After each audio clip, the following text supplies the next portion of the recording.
Le valet de Jourdain, c'était aussi un grand problème dans la recherche archéologique de la Bible. Parce que les minimalistes, c'est ces gens, ces professeurs que je viens de parler, ils disent qu'il n'y avait pas une entrée de la Transjordanie au Canaan. C'est-à-dire que, comme vous probablement connaissez, ils disent, pas tous, mais une grande partie des minimalistes, ils disent que l'origine des Israélites, c'est l'origine cananéenne. C'est-à-dire, s'il n'y avait pas d'Exode, il n'y avait pas d'Abraham, Isaac et Jacob, et il n'y avait pas de Sinaï, alors où est l'origine des Israélites? Logiquement, nous sommes cananéens. Et ça nous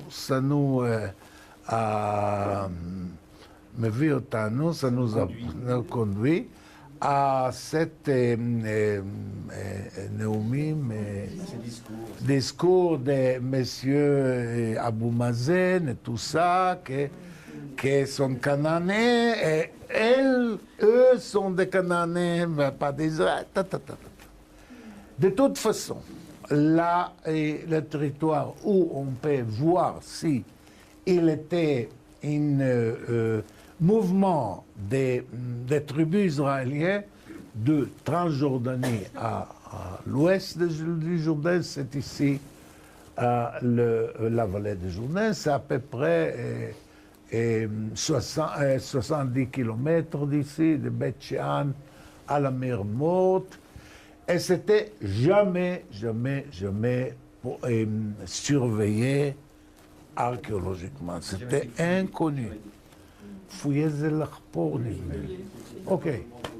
Alors, une étude archéologique du terrain. Ça, c'était une photo très dramatique du valet de Jourdain. Vous voyez ici le Jourdain comme un serpent, avec le forêt de Jourdain que le prophète Jérémie a dit, c'est comme quand il y aura le jour du Dieu, alors c'était comme un lion qui va de forêt de Jourdain. Ah là,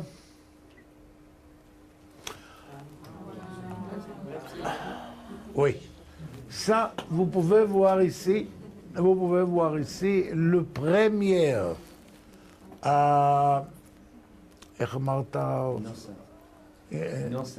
une enceinte, le premier enceinte.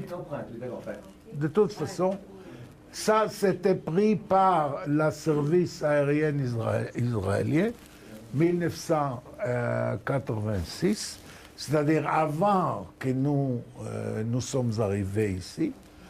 Et ici, immédiatement, vous pouvez voir la forme très, très spéciale de cette place.